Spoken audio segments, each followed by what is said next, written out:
စင်ကာပူကနေအားပေးနေပါတယ် ဘယ်ခေါင်းဆောင်မလို့ခေါအာ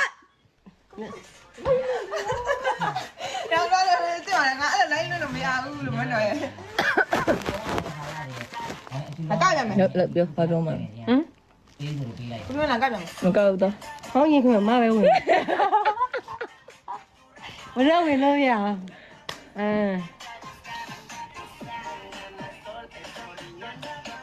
ဆိုင်ရနေစီရမယ်ဆိုအဲ့တခြားကမြန်မာတွေပါ ပါလေးမအမှန်မြန်မာလိုပါတယ် စကိုင်းသားလေးရဲ့ love you love you love you I love you တကယ်တော့ fan တွေကိုပြောမယ်ဆိုရင်မနော်ဗီဒီယိုတုံးချပြီးတော့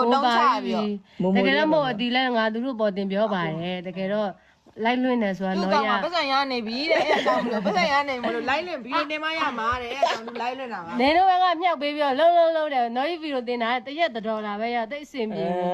ဆိုရင်မြန်မာငွေ3000ကျော်4000လောက်ပဲရှိရင်ငါထိတ်အဆင်မပြေဘူးကွာ ငါငွေခင်ပေါ့ ငါငွေကြီး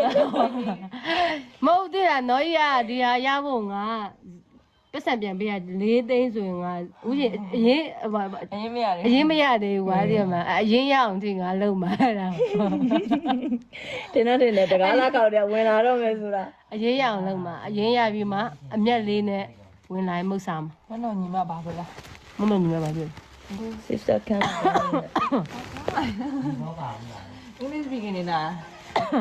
excuse me နေပြလေ အဆက်မကွာကြပါနဲ့စီရှလို့က ဂျိုလီယာပြောတယ်ဂျိုလီပြောရပါတယ် မသိ ဂျိုလီယာ ရှလို့ကစားတော့ မဟုတ်ဂျိုလီယာသူ့ဆမကဟိုတင်မလားဟိုပွဲကမှာဆိုဘာဖြစ်ညာဖြစ်ဟိုသူစိတ်ကနည်းနည်းဟိုဖြစ်နေချင်တော့တွင်းနဲ့ငါ့ဟိုတဲ့မူလီပေးအောင်တဲ့မူလီမိုတီပေးရမူ